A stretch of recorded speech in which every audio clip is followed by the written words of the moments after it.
हिंदी में यूपीएससी की तैयारी से संबंधित प्रोग्राम्स को देखने के लिए सब्सक्राइब करें study IQIAS Hindi. Hello everyone, स्वागत है आप लोगों का। उम्मीद है कि आप लोग बहुत अच्छे होंगे, आपकी तैयारी बहुत अच्छी चल रही होगी। रूस यूक्रेन वॉर जिसकी शुरुआत आज से 3 साल पहले 2021-22 में हुई, अभी तक समाप्त नहीं हो रहा है और ये एक सतत प्रक्रिया हो गई है कि कभी रूस अटैक कर देता है, कभी यूक्रेन अटैक कर देता है। मतलब ये कभी समाप्त न होने वाली कहानी हो गई।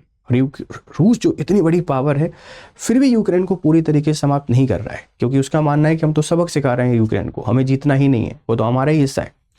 यूक्रेन भी पीछे नहीं हट रहा है। इतना छोटा देश, इतने सारा सपोर्ट कहाँ से आ रहा है? इसके पीछे एक और बड़ी कहानी है, किस तरीके से अमेरिका इस पूरे वॉर से प्रॉफिट कमा रहा है और इंडिया रूस से सस्ता तेल खरीद कर जो क्रूड ऑयल है उसको सप्लाई कर रहा था यूरोप को, इससे उसको बड़ी परेशानी हुई। आप समझने की कोशिश कीजिए कि अमेरिका अपने वेपन पूरी दुनिया में बेचे और पैसा कमाए। इंडिया अगर अपना एक्सपेंशन कर रहा है in terms of crude oil, in terms of food grains, तो वो देखा नहीं जा रहा है और भारत पर ढेर सारे टैरिफ लगा देता है। तो भारत को चाहता है कि तुम सिर्फ नुकसान झेलो, हम सिर्फ फ़ायदा देखें।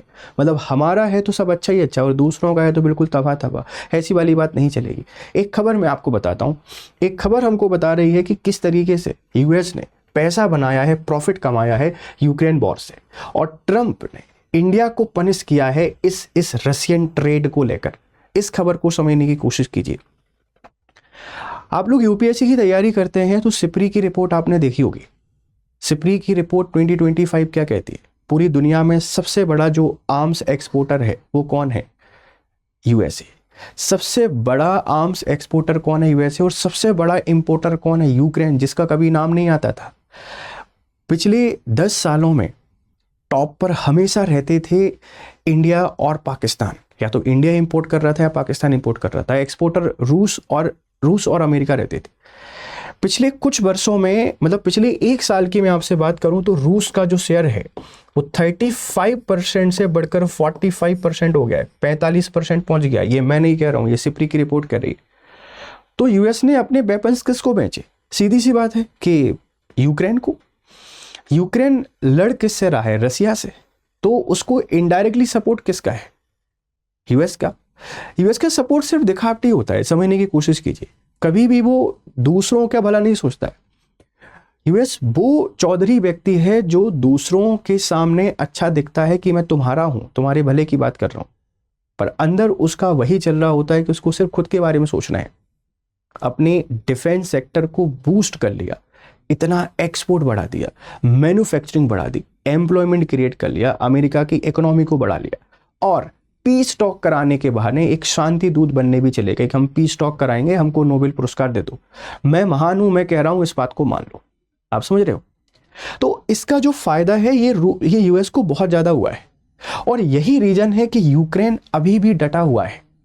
क्योंकि यूरोप के ढेर सारे देश, इसकी पूरी वजह क्या है? इसकी वजह बेटा सिर्फ एक ही चीज है, वो है NATO, North Atlantic Treaty Organisation, जो 1949 में बना है, 1949 में। और आप सबको पता है कि यूएस इसका मेंबर है और यूरोप के ढेर सारे देश इसके मेंबर हैं। और इसको बनाने के पीछे वजह क्या है? यूएस हमेशा से रसिया को परेशान करना चाहता था, और नाटो की ट्रीटी है कि अगर नाटो के किसी भी मेंबर पर, मतलब किसी भी सदस्य देश पर अटैक किया तो वो नाटो पर अटैक माना जाएगा। मतलब मिलकर सारे देश पर उस पर अटैक कर सकते हैं।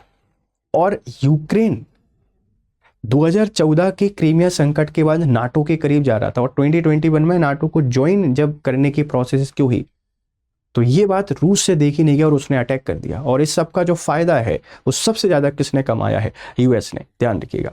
और इंडिया को टैरिफ लगा के परेशान करना चाह रहा है। इस पूरे जो खबरें या पूरी दुनिया में अभी जो सब कुछ चल रहा है, उसके पीछे एक ही वजह है, वो है कि हमें सिर्फ प्रॉफिट मिलना चाहिए।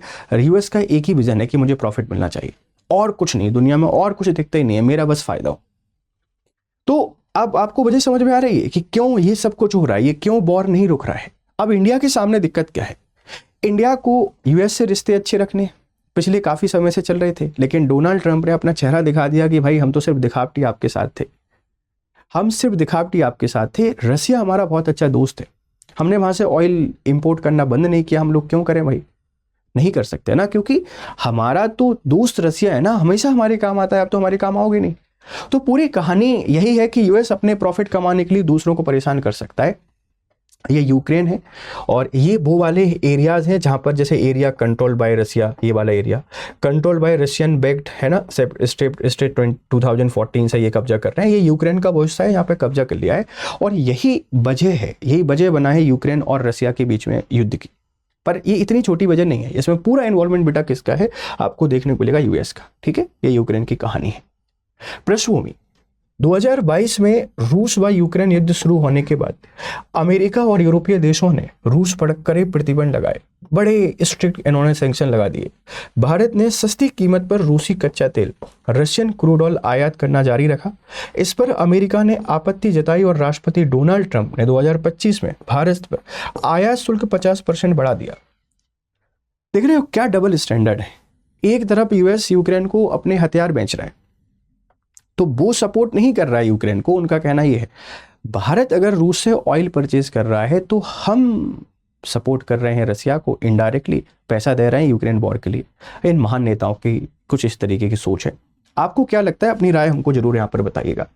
रक्षा निर्यात, अमेरिका को लाभ क्या है? अमेरिका के देखो रक्षा निर्यात बढ़ गया 2020 से 24 में अमेरिका ने वैश्विक हथियार निर्यात का 43% हिस्सा कब्जा किया है।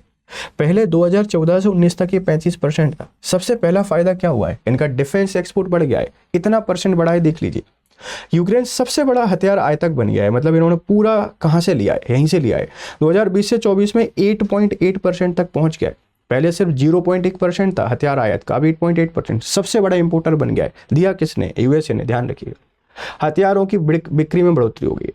2024 में अमेरिका की foreign military sales FMS 117.9 billion रही है और इनके द्वारा ढेर सारा पैसा, मतलब इनकी जितनी भी डिफेंस कंपनियां थी वो स्ट्रांग हो गई। अपने आप को स्ट्रांग बनाने के लिए दूसरों को बर्बाद करने की कहानी पे अमेरिका ने हमेशा से काम किया है, इस बात को ध्यान रखिएगा। ठीक, यूरोप और नाटो का योगदान क्या है? नाटो देशों ने PURL prioritise Ukraine requirements list के तहत अमेरिकी हथियार खरीदने का समझौता किया है। सारे नाटो देशों ने हथियार खरीदे हैं और यूक्रेन को सप्लाई किया है। इनडायरेक्टली यूक्रेन को उन्होंने सप्लाई किया है और यही एक बहुत बड़ी वजह रही है रूस और यूक्रेन वॉर को इतना लंबे समय तक चलाने की। अमेरिकी रक्षा कंपनियों को ढेर सारा लाभ हो गया है। अमेरिका ने अपनी हेजेमनी को फिर से सेट करने की कोशिश की है। पिछले 10 सालों से जो चल रहा था कि उसकी हेजेमनी थोड़ी कम दिख रही थी, चाइना ऊपर आ रहा था, ऐसे वॉर करा के उसने अपनी हेजेमनी को सेट कर लिया है। डिफेंस एक्सपोर्ट बढ़ा लिया, अपना नाम बना लिया, छोटे देशों पर दबदबा बना लिया, अपनी पावर को रीएस्टेब्लिश करने की कोशिश कर रहा है। ये सारे के सारे फायदे हुए यूएसए को सिर्फ एक वॉर से। भारत पर प्रभाव, अमेरिकी टैरिफ से भारत अमेरिका व्यापार पर दबाव बढ़ा है। ध्यान रखना, भारत के लिए द्वंद्वात्मक स्थिति है। एक और अमेरिका के साथ सामरिक साझेदारी है और दूसरी ओर रूस के साथ ऊर्जा और रक्षा सहयोग है। भारत की ऊर्जा सुरक्षा रणनीति स्वायत्ता और विदेश नीति संतुलन से जुड़ा हुआ मुद्दा है। तो भारत की विदेशी नीति किस तरीके से प्रभावित हो रही है, आप इससे लिख सकते हैं। अमेरिका कैसे पूरे वर्ल्ड ऑर्डर को कंट्रोल करने की कोशिश कर रहा है, वहाँ भी आप इसको ऐड कर सकते हैं। मल्टीपोलर वर्ल्ड को आप लिख रहे होंगे तो वहाँ भी इस इंसिडेंट को लिख सकते हैं। तो अमेरिका ने ढेरों पैसा कमा लिया इस यूक्रेन वॉर से। ये इन्फॉर्मेशन आपको कैसी लगी, आपकी राय हमको जरूर दीजिएगा। फिर आपसे करते हैं मुलाकात दूसरे लेक्चर में। तब तक आप लोग खुश रहें, खुश रहें, बेहतर तरीके से पढ़ाई करें। Have a nice day, good day. Hindi में यूपीएससी की तैयारी से संबंधित प्रोग्राम्स को देखने के लिए सब्सक्राइब करें स्टडी IQ IAS हिंदी।